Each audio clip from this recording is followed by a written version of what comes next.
In a world overwhelmed by noise and distraction, one small nation continues to draw the attention of the entire planet: Israel.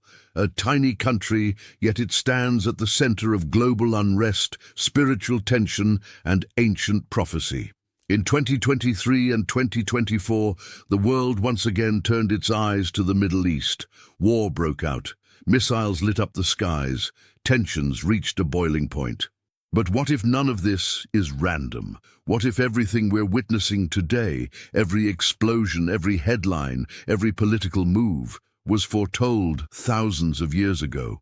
There is an ancient book that has been warning about these events since before modern borders even existed, the Bible. And in it Jesus spoke of a time unlike any other. In Matthew 24 he warned, "You will hear of wars and rumors of wars." A chilling statement.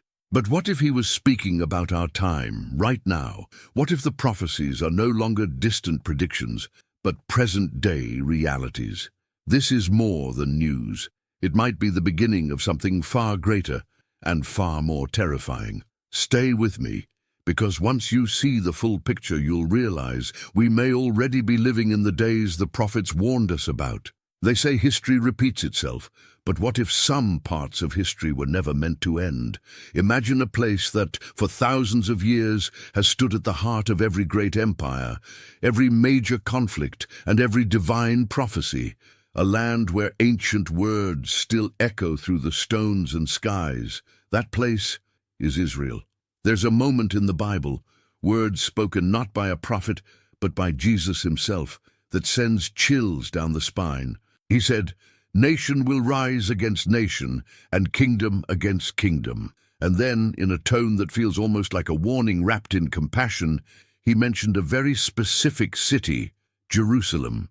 In Luke 21:20 he says, "When you see Jerusalem surrounded by armies, know that its desolation is near." Read that again. Surrounded. Desolation. It's haunting because it doesn't feel like ancient history. It feels like a headline. It feels like now. Throughout the centuries, Israel has been under siege more times than we can count. It has been invaded, destroyed, rebuilt, exiled, restored, and still it stands. It has been broken, but never erased. Scarred, but never silenced. How is that possible? How does a nation, smaller than most U.S. states, become the epicenter of spiritual warfare, global politics, and eternal promises? Maybe because this isn't just about politics. Maybe it never was. There's something happening here that goes far beyond tanks and treaties, something ancient, something prophetic, and maybe, just maybe, we're watching it unfold in real time. This isn't just about Israel's history. It's about our future. What do you think? Could these prophecies be unfolding before our eyes? Is the world moving towards something greater or something darker? Let me know in the comments. I want to hear what you believe. There's something deeper, something most people can't quite explain, about why the world's attention always finds its way back to Israel. Politicians may point to geography. Analysts blame politics or oil or history. But behind all the headlines, there's a spiritual reason few dare to talk about. Israel isn't just another nation. It's God's prophetic clock. Every tick of that clock echoes through Scripture. The ancient prophets, Isaiah, Ezekiel, Zechariah, they all spoke of a time when war and unrest would shake the earth in the final days. And they didn't speak in vague riddles. They pointed to real places, real names, real events. In the book of Zechariah, chapter 12, there's a chilling prophecy. "I will make Jerusalem a cup of trembling to all the surrounding peoples, and all the nations of the earth will gather against her." Let that sink in. A single city, Jerusalem, becoming a source of confusion, fear, and conflict for the entire world. A cup of trembling, a point of collapse, and the nations, all of them, drawn in. Isn't it strange how a city so small can hold such unimaginable weight? But maybe it's not strange at all. Maybe that's exactly how it was always meant to be. Because if Israel truly is God's timepiece, then what we're seeing now might not just be the chaos of politics or the randomness of war. It might be something far more calculated, far more divine. Prophecy ticking forward, one headline at a time. What do you think?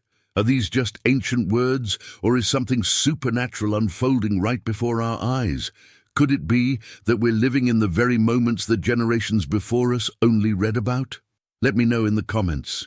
Do you believe we're watching prophecy come to life? Right now, before our very eyes, something is unfolding on the world stage, something that feels bigger than politics, deeper than strategy.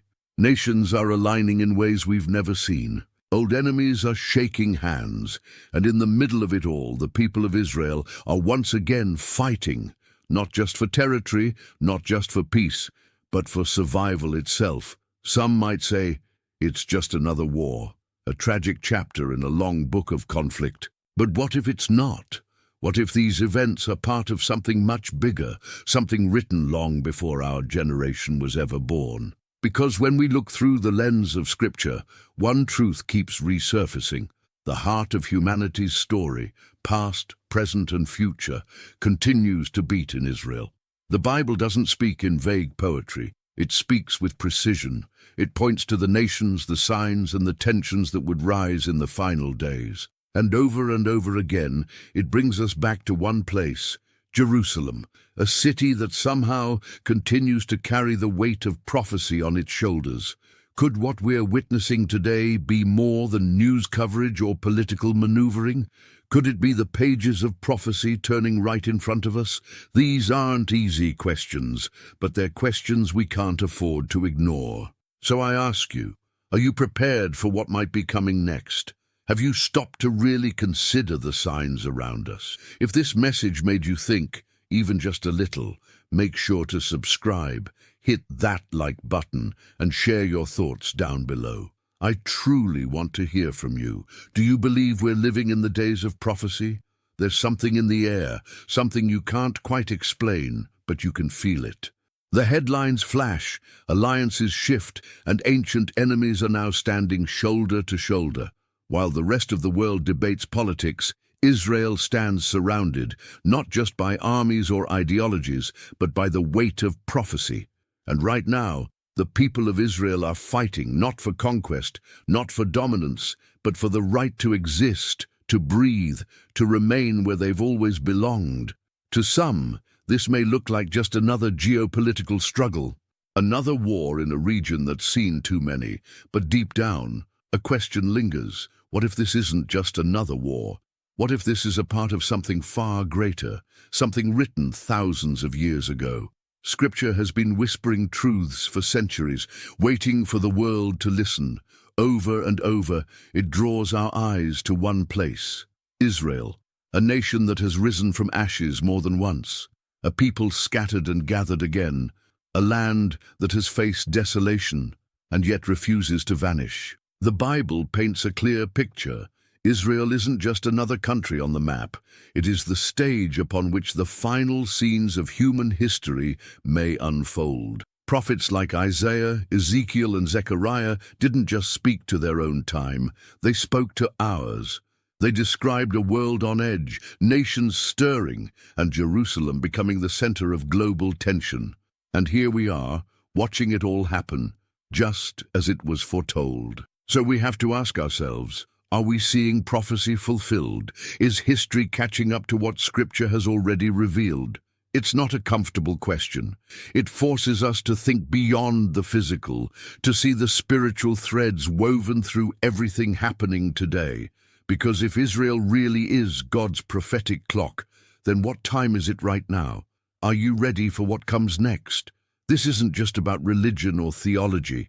It's about truth. It's about being awake while the world sleeps. It's about understanding that maybe, just maybe, we were born for such a time as this.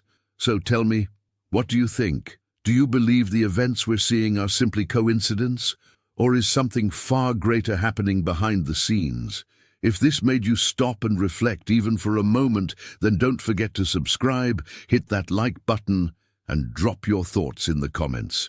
I'd love to hear your perspective. Let's talk about this, because these might be the conversations that truly matter in the days ahead. What are the odds that a nation like Israel, against all logic and history, would not only survive, but rise again, in the exact land promised to them, speaking the same ancient language under the same name. It's almost as if it was never about chance. And maybe it's not just Israel that's being called to stand. Maybe it's us. Because if what's written in prophecy is truly unfolding, then this moment in history isn't just about watching events happen on the other side of the world. It's about waking up. It's about paying attention. It's about realizing that we are no longer spectators to the story. We're part of it. So I ask you again, are you ready? Not just for more headlines, but for the possibility that everything we thought we knew about time, history, and destiny is converging right now. If this stirred something inside you, if you felt that quiet nudge in your spirit, then don't let it fade. Hit that like button, subscribe, and let's keep this conversation alive. Drop a comment below and tell me, do you believe we are living in the days the prophet spoke of? Or are we still waiting for the clock to strike? The time is closer than we think, and what comes next might change everything.